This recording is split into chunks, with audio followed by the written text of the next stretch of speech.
बच्चों नमस्कार। बच्चों हम लोग पढ़ रहे हैं कक्षा 6 गणित में महत्वपूर्ण प्रश्नों की श्रृंखला और इन श्रृंखला के अंतर्गत देख रहे हैं अति महत्वपूर्ण प्रश्न है। और इन प्रश्नों में हम शुरू करेंगे आज से बच्चों 2 number, 3 number, 4 number, 6 number, 8 number और 10 नंबर वाले प्रश्नों की श्रृंखला। तो चलिए बच्चों, इससे पहले हमने MCQ देखा था, फिल इन द ब्लैंक्स देखे थे और ट्रू फॉल्स के प्रश्न को हमने देखा था। तो चलिए शुरू करते हैं। प्रश्न पहला प्रश्न है, भाग विधि से मासा ज्ञात कीजिए। भाग विधि से क्या ज्ञात करना है? हमको मासा ज्ञात करना है, महत्तम समापवर्तक ज्ञात करना है। भाग विधि में ज्ञात करते समय हमेशा ध्यान रखिएगा कि बड़ी संख्या को छोटी संख्या से भाग देना। बड़ी संख्या यहाँ पर देखिए बच्चों 252 और 576 दिया है, तो 576 इसमें बड़ी संख्या है। 576 क्या है? इसमें बड़ी संख्या। इसको हमको भाग देना है 252 से। किससे भाग देना है? 252 से। 2 बार में जाएगा क्या बच्चों? 2 दूनी 4, 2 पंचे 10, 2 दूनी 4 5, बिल्कुल जाएगा। 2 दूनी 4, 2 पंचे 10 का शून्य यहाँ से ले, 2 दूनी 4 5, ये चला गया भाग। अब हम क्या करेंगे? इसको घटा देते हैं। 6 में 4 घटा दीजिए, 6 में 4 घटाने से 2 बचेगा, 7 में शून्य घटाने से 7 बचेगा, 5 में 5 घटा देने से कुछ नहीं बचेगा। अब हम क्या करते हैं? भागफल में जो शेषफल बचता है उससे पूर्व में भाग दी संख्या को भाग दे देते हैं। अर्थात हमने पूर्व में 252 से भाग दिया था, अब शेष बची संख्या 72 है, उससे 252 को भाग दे देंगे। कितना बार में जाएगा बच्चों? देखते हैं। 3 बार में। 3 दूनी 6, 3 सत्ते 21, बिल्कुल चला गया। अब यहाँ पर 252 को 252 में 216 घटा दीजिए। 2 माने 12 में से 6 गया 6, यहाँ से 1, 5 में से 2 गया 3 और ये 2 और 2 कट गया। अब बाहर हो जाएगा बच्चों 36 और अंदर हो जाएगा 72। अब 36 से 72 को भाग देंगे।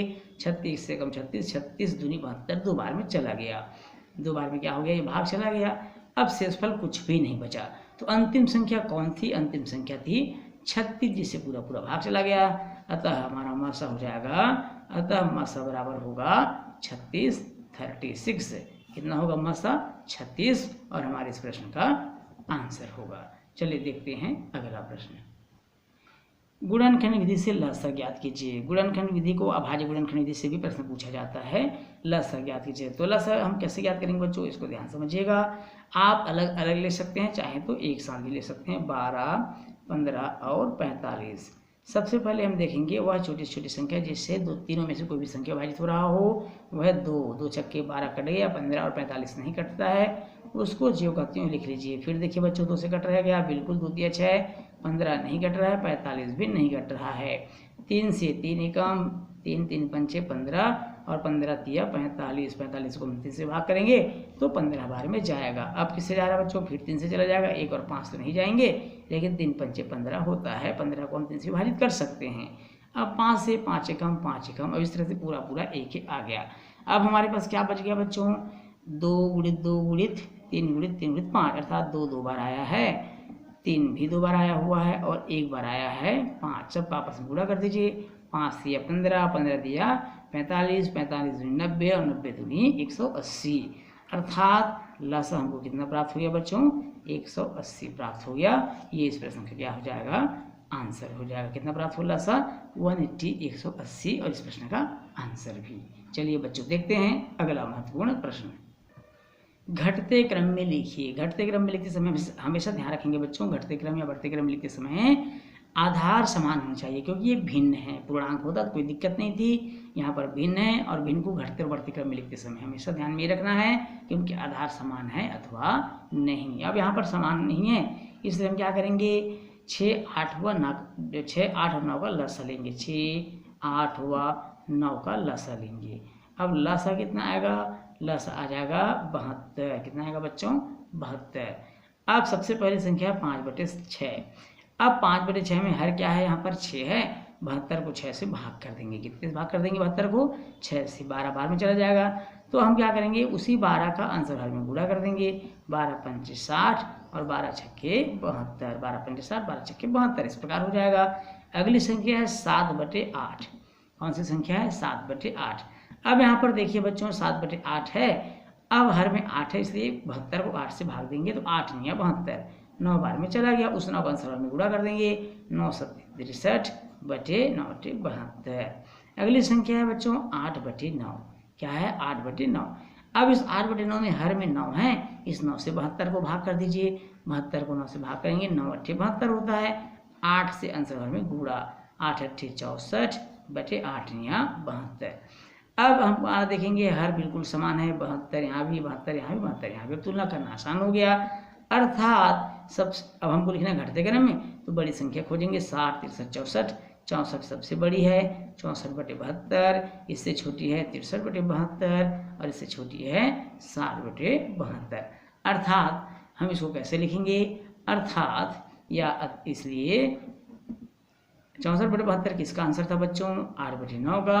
8/9 बड़ा होगा 63/72 अर्थात 7/8 से, और यह भी बड़ा होगा 60/72 अर्थात 5/6 से। तो इस प्रकार 8/9, 7/8 और 5/6 ये इस प्रश्न का क्या हो जाएगा? आंसर हो जाएगा। तो इस तरह से हम इसको हल कर सकते हैं। चलिए देखते हैं अगला प्रश्न। चांदे की सहायता से कोण बनाइए। अगला प्रश्न है, चांदे की सहायता से कोण बनाइए 45 अंश और 75 अंश। तो चलिए बच्चों देखते हैं चांदा और बनाते हैं कोण। बच्चों यहाँ पर हमने आपको बनाकर बताया है, बहुत ध्यान समझिएगा। इस तरह से आपको चांदा को रखना है जैसा कि चित्र में आपको दिखाई दे रहा है। और यहाँ से आपको पढ़ना है बच्चों 10 अंश, 20 अंश, 30 अंश, 40 अंश और 50 अंश। 40 और 50 के बीच में 45 अंश। 45 अंश पर आपने ये बिंदी लगा लिया, एक टिक लगा लिया, फिर चांदा हटाकर उसको मिला लेंगे और इस तरह से हमारा निर्माण हो जाएगा 45 अंश का कोण। उसी प्रकार 75 अंश के लिए भी करेंगे बच्चों। सबसे पहले स्केल की सहायता से एक लाइन खींच लेंगे, उस लाइन के ऊपर चांदा को इस प्रकार व्यवस्थित करेंगे कि जो 180 अंश वाली सीधी लाइन है और मूल बिंदु से बिल्कुल सीधा हो, मिला हुआ हो, जैसा कि चित्र में आपको दिखाई दे रहा है। उसके बाद 10, 20, 30, 40, 50, 60, 70, 80। अब चूंकि हमको 70 और 80 के बीच 75 अंश कोण बनाना है, तो 75 में आप टिक लगा लीजिए और उस 75 को फिर हम क्या कर देंगे? मिला देंगे। इस प्रकार लाइन से एक एरो से इस निशान से मिला देंगे और इस तरह से हमको प्राप्त हो जाएगा 75 अंश का कोण। चलिए बच्चों देखते हैं अगला महत्वपूर्ण प्रश्न है। परिभाषा लिखिए। हमको परिभाषा लिखना है शून्य कोण, सरल कोण और समकोण का। तो सबसे पहले हम चलेंगे शून्य कोण की ओर। वह कोण जिसका माप 0 अंश हो, जिसका माप 0 अंश हो, 0 डिग्री हो, शून्य कोण कहलाता है। क्या कहलाएगा बच्चों? शून्य कोण कहलाता है। अब यहाँ पर हम शून्य कोण का अगर हमको चित्र बनाना हो तो कैसे बनाएंगे? बहुत सिंपल है। एक सीधी लाइन खींच दीजिए, यहाँ पर बिंदी लगा दीजिए, इसका नाम हम दे देते हैं O और A। अब यहाँ पर शून्य कोण क्यों? क्योंकि यहाँ पर कोई भी कोण आपको बना हुआ दिखाई नहीं दे रहा है, इसलिए शून्य कोण कहलाएगा। अब हम आते हैं सरल कोण। क्या देखते हैं बच्चों अगला सरल कोण। तो सरल कोण की परिभाषा क्या होनी चाहिए? वह कोण जिसकी माप, ध्यान से देखेंगे बच्चों, वह कोण जिसका माप 180 अंश हो। वह कोण जिसका माप 180 अंश हो सरल कोण कहलाता है। क्या कहलाता है? सरल कोण। तो सरल कोण कहलाता है, यहाँ पर हम इस प्रकार लिख लेंगे बच्चों, सरल कोण कहलाता है। इसका चित्र इस प्रकार बनाएंगे आप लोग। ये एक सीधी रेखा होगी और इस सीधी रेखा के बीच में इस प्रकार का कोण जो बनेगा वो 180 अंश का होगा और यह कोण कहलाएगा सरल कोण। फिर है अगला समकोण। समकोण की परिभाषा तो आप सब जानते हैं, फिर भी एक बार सुन लीजिए। समकोण वह कोण जिसका माप 90 अंश हो। जिसका माप कितना अंश हो? 90 अंश हो, समकोण कहलाता है। क्या कहलाएगा बच्चों? समकोण कहलाता है। अब समकोण का चित्र कैसा होगा? बिल्कुल सिंपल सी बात है। चांदा में आप 90 अंश का माप लीजिए और इस तरह से बना लीजिए। यह हमारा समकोण, समकोण मतलब 90 अंश। तो इस तरह से हम परिभाषा के साथ साथ चित्र भी बना सकते हैं, जो बहुत सरल है। बच्चों इस प्रश्न के साथ ही आज की क्लास हमारे यहीं समाप्त होता है। बच्चों यदि वीडियो अच्छा लगे तो वीडियो को लाइक और शेयर करिएगा और यदि आप चैनल में नए हैं तो चैनल को सब्सक्राइब करना बिल्कुल नहीं भूलिएगा। बच्चों आपसे फिर मुलाकात होगी अगले क्लास में महत्वपूर्ण प्रश्नों के साथ। तब तक के लिए नमस्कार।